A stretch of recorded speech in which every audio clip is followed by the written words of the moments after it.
ಎಷ್ಟು ನಗ್ನಗ್ತಾ ಸಂತೋಷವಾಗಿ ರಾಯರಿಗೆ ಪೂಜೆ ಸೇವೆನ ಸಲ್ಲಿಸ್ತೀಯೋ ಅಷ್ಟೇ ಸತ್ಯವಾಗ್ಲು ಇನ್ನೊಂದು ಮಾತು ಹೇಳ. ನಿನಗೆ ಗೊತ್ತಿರಲ್ಲ, ರಾಯರ ಮುಂದೆ ನಿಂತು ಪ್ರಾರ್ಥನೆ ಮಾಡ್ಕೋಬೇಕಾದ್ರೆ ವಿಪರೀತ ಕಣ್ಣೀರ್ ಹಾಕ್ಬಿಡ್ತೀಯ.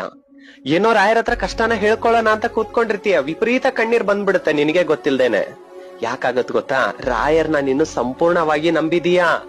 ಅದು ಕೇವಲ ಮೂರ್ತಿ ಅಲ್ಲ, ಬರೀ ಬೃಂದಾವನ ಅಲ್ಲ, ಸಾಕ್ಷಾತ್ ರಾಯರೇ ನನ್ ಕಣ್ಣು ಮುಂದೆ ಇದಾರೆ, ಫೋಟೋ ಮಾತ್ರ ಅಲ್ಲ ಅನ್ನುವಷ್ಟು ರಾಯರ್ನ ನೀನು ಸಂಪೂರ್ಣವಾಗಿ ನಂಬಿದೀಯಾ. ಯಾಕಂದ್ರೆ ರಾಯರ್ ನಿನ್ ಜೊತೆಗಿದ್ದಾರೆ, ರಾಯರು ನಿನ್ನ ಜೊತೆಗಿದ್ದಾರೆ.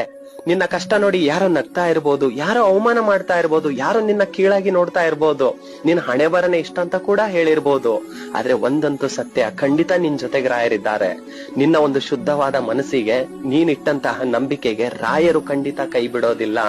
ನಿನ್ನ ಕಷ್ಟ ಸದ್ಯದಲ್ಲೇ ದೂರ ಆಗತ್ತೆ. ಯಾರು ಏನಾದ್ರೂ ಹೇಳಿ ತಲೆ ಕೆಡ್ಸ್ಕೋಬೇಡ, ನನ್ ಜೊತೆಗೆ ರಾಯರಿದ್ದಾರೆ ಅಂತ ಬದುಕು. ಎಷ್ಟು ನಗ್ನಗ್ತಾ ಸಂತೋಷವಾಗಿ ರಾಯರಿಗೆ ಪೂಜೆ ಸೇವೆನ ಸಲ್ಲಿಸ್ತೀಯೋ ಅಷ್ಟೇ